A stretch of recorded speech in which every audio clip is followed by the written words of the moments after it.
In this video, I'm going to show you 15 CryptoBlades tips and tricks to play like a boss. Let's dive in. Hello YouTube friends, welcome back to another exciting video brought to you by RugDoc, where our mission is to help make DeFi safer. As always, remember that we are not financial advisors and this is not financial advice. It is always up to you to do your own research before making any financial decision. So let's start with tip number 1. This is how to save some BNB gas fees for every single combat. Okay, so let's say we're going to go into combat. I can select my weapon and then select the type of enemy that I want to fight. Let's say I want to fight this one. Once the MetaMask screen pops up, you can see that the gas fee is about 0.0025 BNB, but we can actually get this to be lower. We can change the gas limit here to be a bit lower. Let's say we want to do 300,000. Now, the gas fee is actually changed to 0.0015. We can click confirm and see if it works. Okay, great. So I won the fight. Nice.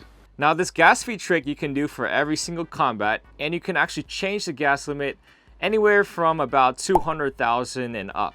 You can save about 0.0015 BNB for every single combat. Now, in today's term, let's say BNB is about $300. We can save every time about $1.80. Not bad. Tip number 2, I would say don't marry a specific type of element. So if you're just starting out, just like me, I really wanted a really cool fire or lightning element. So, of course, I spent some time looking for a specific fire sword or lightning sword. It took me quite a while, but I ended up with a really nice fire weapon, but at a cost. I passed up some really good earth or water type weapons that I could have actually bought for cheaper. So in the end, every single element can actually be very powerful. It just depends on the stats of the weapon and the stats of your character. So there is no perfect element, just go with the one that you find the best stats for. Tip number 3, if you're just starting out, I would recommend buying the best weapon you can before any other characters. So aim for at least a 3-star, preferably 4 or 5 if you can afford it, and then start recruiting your characters based on the element of your weapon. Tip number 4 is to get used to this nice weapon efficiency calculator. To get to this little calculator right here, you can go to this nice website, which I will leave in the description below, as well as any other links that I mentioned in this video. This calculator basically shows you every type of weapon possible. You can even choose your weapon rarity here. Let's say I have a 4-star, the weapon trait, and you can add your stats from anywhere from 4 to up to 400. And you can even choose your attributes here. So basically, let's just put in some random numbers. I'll put in 400, 400, and 400 here. Now let's calculate. So your weapon efficiency against the best weapon is how much percentage is the best weapon possible. Here's your power multiplier. Now here's your efficiency compared to the 4-star best weapon. As you can see, it's 181.58%, which is completely wrong because there can only be 2 stats for a 4-star weapon. So we can just get rid of this one and then we can calculate again. And now we have 93.86% efficiency.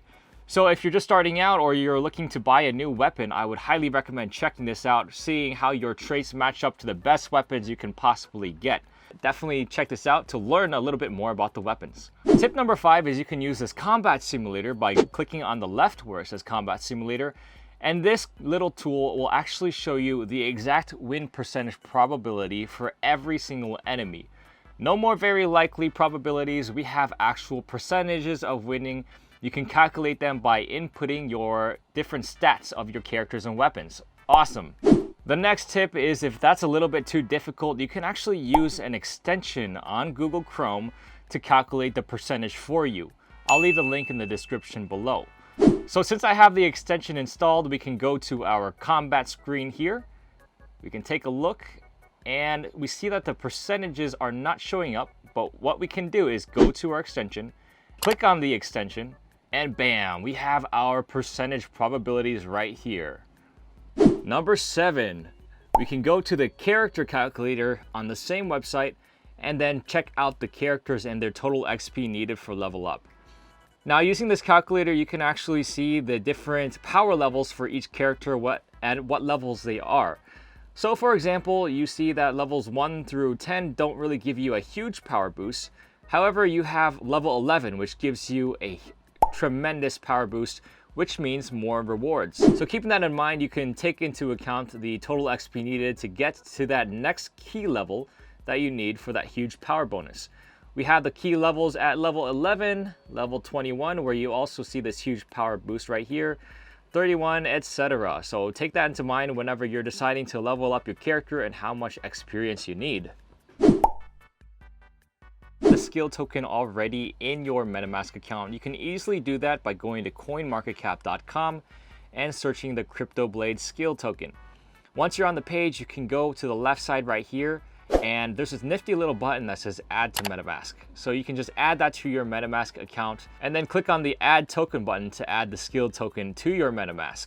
Tip number 9 is you can go to this website up here, and this website is basically a skill reward optimizer. How does it work? It tells you when the best time is to get the best number of skill rewards. And right now the skill reward is low. So how this works is it compares the skills price of the Oracle contract with the market price of CoinGecko. And since the CryptoBlades Oracle controls how much skill is being released, this little tool calculates how much skill you're going to earn and what the best time to actually fight is. Right now we can see that the skill reward is low, so it was probably higher earlier on. Taking that into account, I could choose to fight later or earlier if the skill reward is high. Tip number 10. Don't like the battles that you see here. You can actually wait for 1 hour to reset these battles with new monsters. So if you're seeing that the win rate is very unlikely and you don't have this 100% chance here, then you can definitely wait, and then you will find a new refreshing set of monsters that you can actually fight. Awesome. Tip number 11 is don't actually pick the attribute you're most likely going to lose to. Thankfully, since I'm fire here, I don't see any water types, but keep in mind this Pokemon style combat system where you're weak against one element but strong against another. This is just from personal experience. However, I find that fighting these earth elements, since I'm a fire type, actually works for me. And I stay away from these water types because the likelihood that I'm actually going to win is quite small. Okay, this next tip is in regards to the new stamina system. So, of course, we can choose how much stamina we can use per fight on the left side here by clicking on this drop down. I don't have a 200 stamina right now, but you can choose between 40 to 200. So a general rule of thumb is if you want to battle right now and you're unsure of your winning, let's say you have enemies that are difficult, you're not sure you're going to win the fight, then you probably don't want to dump all your stamina because that could mean that you would lose all 200 stamina. You can just instead choose, let's say, 40 stamina and then fight one time, and then you'll get a new round of enemies if you don't want to wait for that hour to pass for a new set of enemies. Tip number 13 is don't always go for the highest XP. So earlier on, I was talking about fighting your best element. So my element that I should fight right now is likely to be Earth element. However, if we compare these two Earth elements on the left and the right, I can see that the right side, I would win 132 XP right now. That's a lot more than the one on the left, which would only give me 116 XP.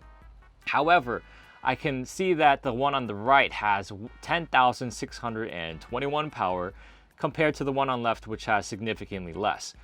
Plus, using my handy extension, I can see that I have a 100% chance of victory compared to the one on the right, which will only get me an 86.40% chance.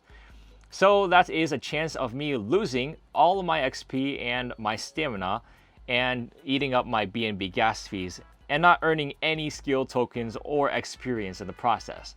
So yeah, the XP is a bit more, but I might choose this one on the left just so I can actually get some rewards. Another tip I have for you is don't go into this game expecting a lot of amazing gameplay because you're probably not going to find it. To be honest, this game is rather basic. There's just a lot of clicking involved, and really you can just get done with this game in a matter of minutes a day. So if you're looking for something to blow your mind or something you can spend hours upon hours just spending your day with, then CryptoBlades is probably not the game for you. It's a game that you can get into and just be done with your day and feel happy that you've done something involving a new technology and play to earn gaming, but it's definitely nowhere near as good as a lot of the modern games we have today. And remember guys, we are still quite early in the play to earn gaming space, so as the gaming space develops, there's going to be newer games released, and CryptoBlades, hopefully the developer team can actually move on and improve the game in many different ways into the future. So yeah, don't have high hopes going into this game, just play to experience the current state of gaming we are in today with blockchain technology. The last and final tip I have for you is to stay connected on their socials, especially Discord and Telegram. On Discord, you can definitely get connected with the community, say hello, and ask any questions you want. And they also release consistently new updates, even to the gameplay mechanics, so you want to stay updated as much as possible. Now, if the Discord server is full, you can definitely head on to their Telegram as well and ask any questions too. So remember to ask questions and stay connected as much as you can. Alright, that's it for this video. I hope you learned a little bit about CryptoBlades and how to optimize your gameplay experience. If you have any more tips and tricks, definitely leave a comment below so the community can be informed and you can help other beginners out or pros for those expert level tips. And if you want more exciting play to earn content or to learn more about yield farming or DeFi, stay subscribed and like this video. As always guys, have an amazing day and stay safe out there.